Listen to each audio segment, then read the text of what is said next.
اور اس روایت کو امام بہقی نے شعب الایمان میں نقل کیا ہے، امام دہلوی نے مسند الفردوس میں نقل کیا ہے، امام ہندی نے کنز العمال میں نقل کیا ہے۔ سید عالم صلی اللہ تعالی علیہ وسلم ارشاد فرماتے ہیں من لم یعرف حق اطرتی فہو لإحدى ثلاث، کہ جو ہم اہل بیت اطہار کے حق کو نہیں جانتا، حضور ارشاد فرماتے ہیں کہ وہ تین حالتوں میں سے کسی ایک حالت پر ضرور ہوگا۔ جو اہل بیت سے محبت نہیں رکھتا، بغض رکھتا ہے۔ اور آج دیکھ لیں کہ اس میڈیا وار کی وجہ سے ہماری نوجوان نسل آج سیدنا امام حسین کے مقابلے میں اس یزید بدبخت لعین جہنمی کو لے کے آ جاتے ہیں، اس کے قصے گائے جاتے ہیں، قصے سنائے جاتے ہیں، اور نعوذ باللہ من ذالک اس کو امیر المومنین کہا جاتا ہے۔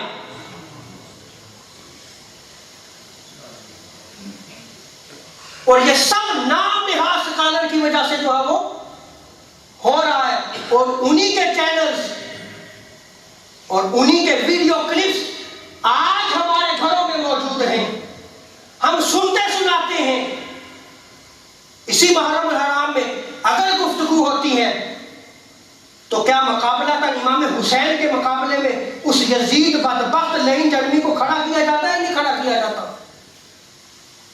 ان کے گن گائے جاتے ہیں یا نہیں گائے جاتے؟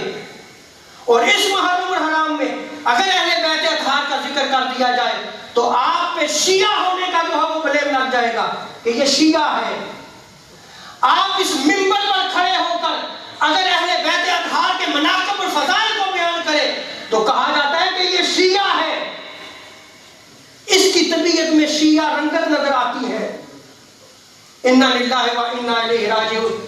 تاریخ الخلفاء میں اس منبر پر بیٹھنے والے یاد رکھ لیں، امام جلال الدین سیوطی رحمۃ اللہ تعالی علیہ نقل کرتے ہیں، آپ فرماتے ہیں کہ ایک دفعہ امام حسن علیہ السلام جو ہے وہ جب دیکھا کہ سیدنا عمر فاروق جو ہے وہ منبر رسول پر بیٹھے ہیں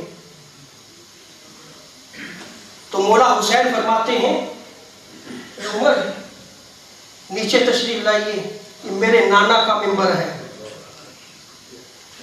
یہ میرے نانا کا منبر ہے۔ سیدنا عمر فاروق نیچے تشریف لے آئے، آپ کی آنکھوں میں آنسو تھے اور روتے ہوئے جو ہے وہ عرض کرنے لگے ہاں یہ آپ کے نانا کا منبر ہے، یہ آپ کا منبر ہے۔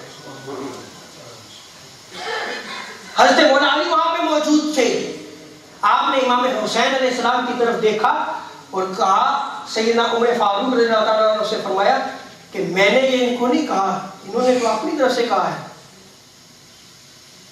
آج جس منبر پر ہم بیٹھتے ہیں، اللہ اکبر، وہ جو وارث ہیں اس منبر کے، ان کی اگر تعلیم دی جائے، ان کی محبت کی بات کی جائے تو آپ کو کہا جاتا ہے کہ جی یہ تو جو ہے وہ شیعہ ہو گیا۔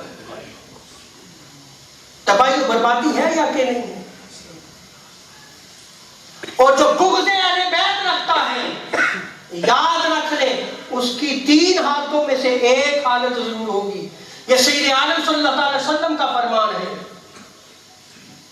آپ فرماتے ہیں اما منافق،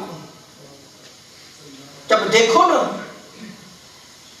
کہ مولا حسین کے مقابلے میں یزید کو کھڑا کر رہا ہے، وہ منافق ہے، بدبخت ہے۔ وہ اگر مناقب یزید بیان کرتا ہے سمجھ لو یہ بغض اہل بیت کی وجہ سے کر رہا ہے، یہ منافق ہے۔ اور اگر وہ منافق نہیں ہے تو سنیں سید عالم صلی اللہ علیہ وسلم کیا ارشاد فرماتے ہیں؟ آپ فرماتے ہیں وَإِمَّا لِزِنْيَةٍ، وہ پکا حرامی ہے۔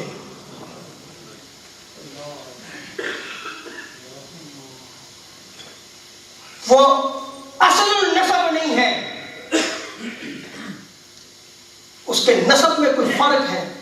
دیکھو نا کوئی اہل بیت اطہار کی شان میں گستاخی کر رہا ہے، سمجھ لو کہ اس کا نسب ثابت نہیں ہے۔ اور اور آگے آقا علیہ السلام کا ارشاد فرماتے ہیں وَإِمَّ امْرَأٌ حَمَلَتْ بِهِ أُمُّهُ لِغَيْرِ طُهْرٍ، یا پھر یہ حیضی بچہ ہے. جب عورت حالت حیض میں ہوتی ہے تو اس دوران عورت کے ساتھ ازدواجی عمل کرنا ممنوع ہے. اس صورت میں اس کا حمل جو ہے وہ ٹھہرا تھا، وہ حیضی بچہ ہے، اس لیے وہ اہل بیت اطہار کے خلاف جو ہے وہ زبان درازی کرتا ہے، زہر بولتا ہے اہل بیت اطہار کے خلاف.